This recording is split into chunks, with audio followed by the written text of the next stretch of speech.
Thank you, Sonia. And this whole, what a powerful group of American leaders. I'm honored to be with all of you this morning and in this fight. So thank you, each one of you, for the work that you are doing. I was remembering and talking with my team about how even when I was in the Senate, we would talk about this issue in some of the committee hearings when we were reviewing nominees and the connection between this issue and national security, and people laughed it off. Oh, well, is that a serious issue? Is there really a connection there?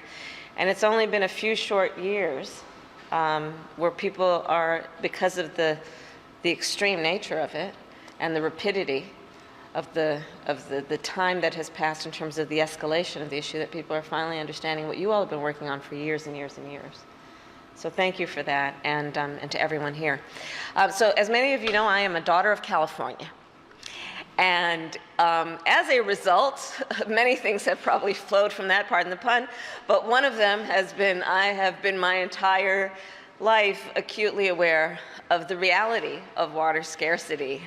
I remember I was, I think 12 in middle school, about that age, 13, when we experienced an extreme drought in California. And I remember watching in the Oakland Hills, Northern California, the landscape turning from green to brown. And everyone, from my mother, our teachers, the radio DJs, KDIA, Lucky 13, saying how important it was to conserve water. And we understood that each of us had a personal responsibility, no matter our age, to take the matter seriously and to understand that with the extreme nature of the harm that results from drought, we each have a personal responsibility that may include and require some sacrifice. And I remember how unsettling it was to imagine how our access to a resource so basic and essential as water, how that could become so uncertain that we could not take it for granted.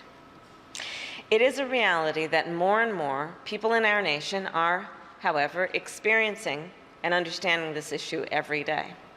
As our planet warms and weather patterns change, extreme drought is becoming increasingly common.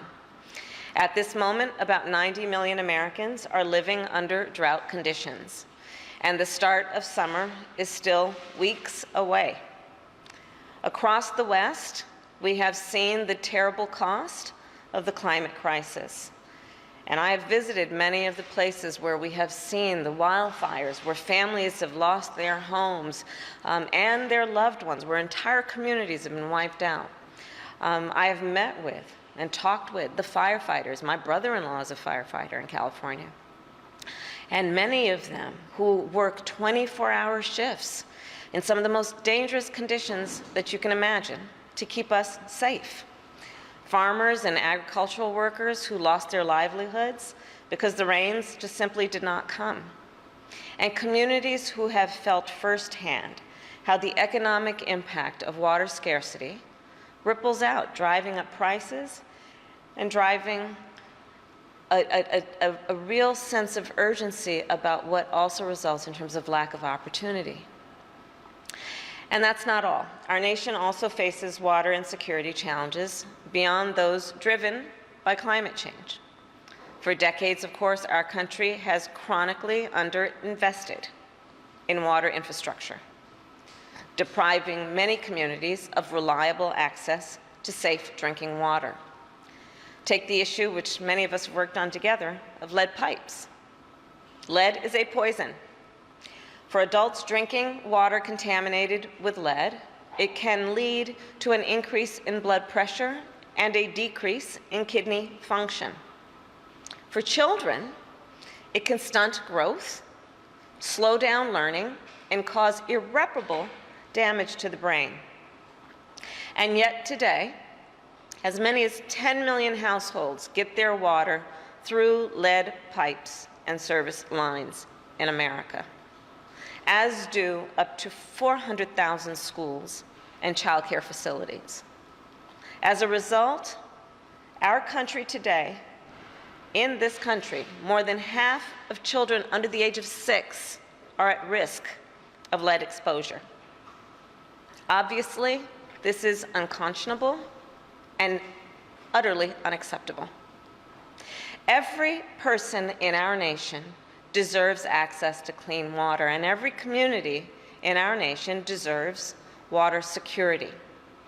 As a United States Senator, I introduced legislation to advance smart water policy, to invest in efficiency and recycling technology, and to take on the problem of lead pipes.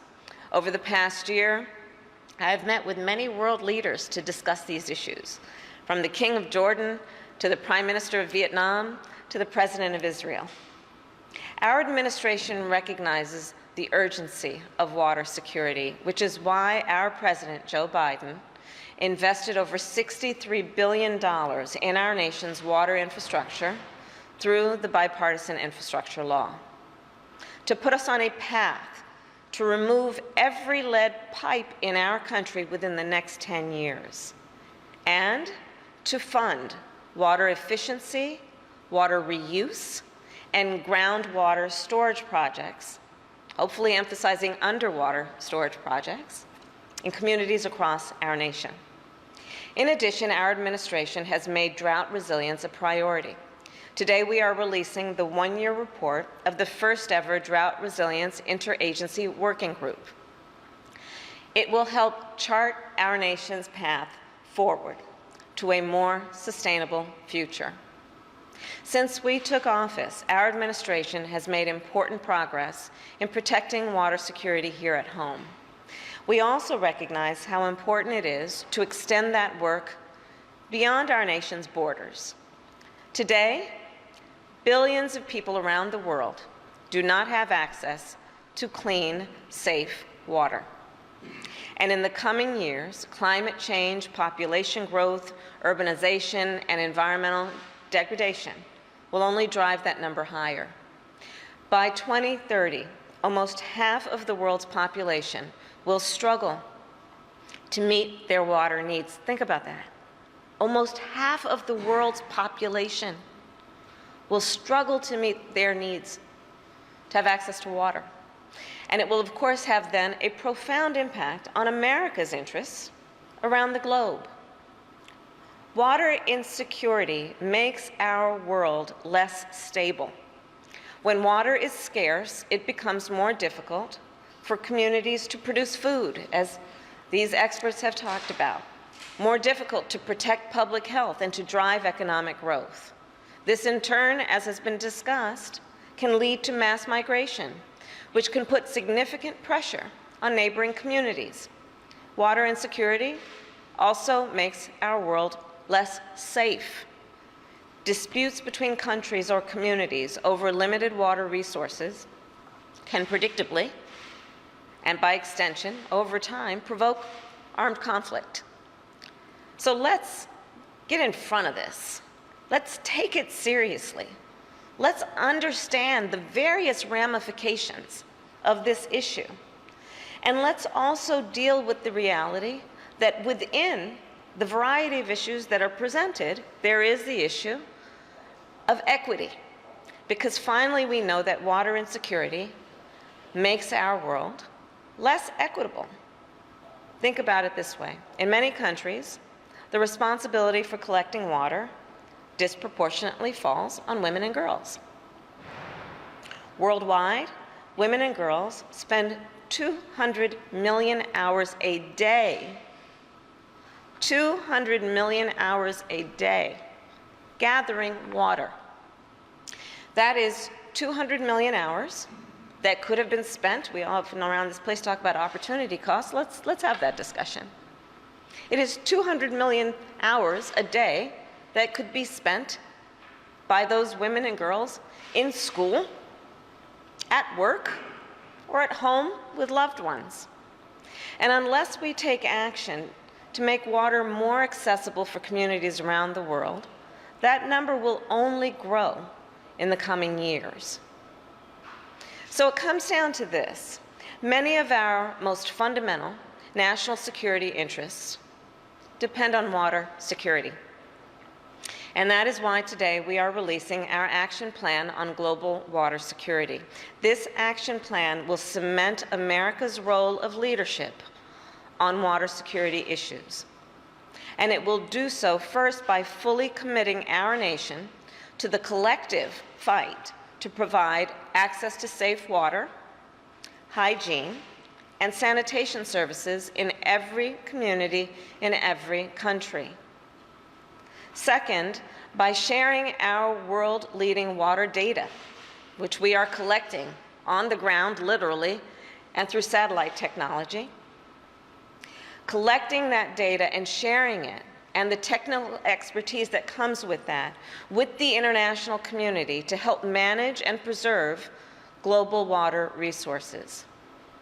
And third, by using our nation's considerable diplomatic resources, the great leader of USAID, we have so many leaders, to elevate water security as an international priority.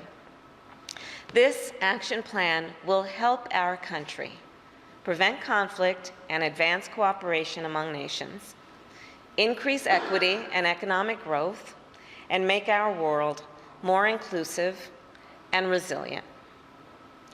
The past 2.5 years during the pandemic have demonstrated that our world is more interconnected and interdependent than ever before.